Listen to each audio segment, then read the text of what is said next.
Hello friends, welcome back to my channel. Jai Shri Krishna.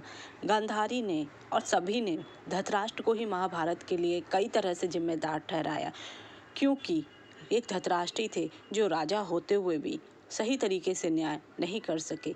एक अकेले अपने पुत्र मोह के कारण उन्होंने अपने 99 पुत्रों, यहाँ तक कि असंख्य सैनिकों की मृत्यु का जिम्मेदार ठहराया जा सकता है, क्योंकि उन्होंने राजा होते हुए सही तरीके से न्याय नहीं किया, जिसका परिणाम महाभारत था।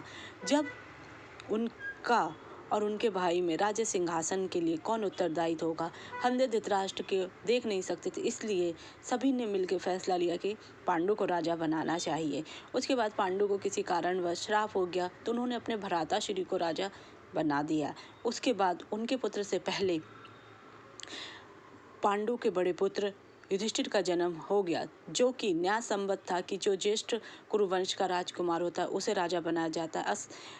उसके बाद पांडु की मृत्यु हो जाती है। उसके बाद भी धृतराष्ट्र को अपने पुत्र मोह के लिए हमेशा ही सिर्फ दुर्योधन ही नजर आया है। उनके पुत्र मोह दुर्योधन के प्रति अन्यायपूर्ण कृत्य जैसे को रोकने उनकी विफलता, पांडवों को उनका हिस्सा ना देने के बहुत से कारण है, क्योंकि उनके वास्तव में पांडवों के पिता पांडु राजा थे, जो कि कायदे से तो युधिष्ठिर को ही राजा नियुक्त कर देना चाहिए था, लेकिन वह अपने पुत्र मोह में इतने अंधे हो चुके थे कि वह किसी की भी बात सुनने को तैयार नहीं थे।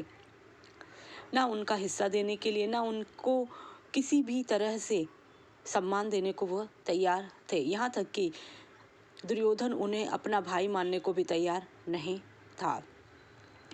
दुर्योधन के प्रति अंधा मोह। गांधारी ने धृतराष्ट्र से कहा कि वे दुर्योधन के कहने पर बार बार जुए के लिए पांडवों को बुलाते हैं और यह कुल का विनाश करेगा, जिसके लिए धृतराष्ट्र ही जिम्मेदार होंगे, क्योंकि वह अपने पुत्र मोह, अहंकार और लालच को नियंत्रण नहीं कर पाए। अगर वह यह सब बातें मान जाते तो शायद ये महाभारत युद्ध टल सकता था।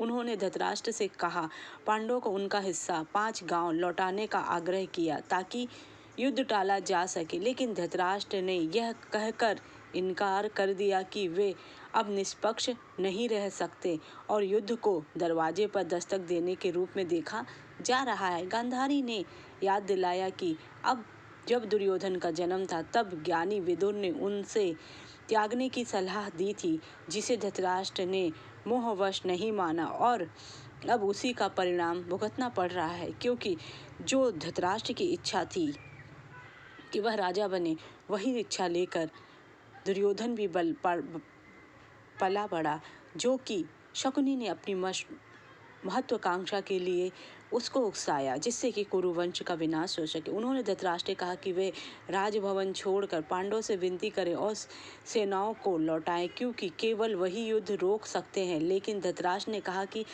अब बहुत देर हो चुकी है, वह निष्पक्ष नहीं हैं।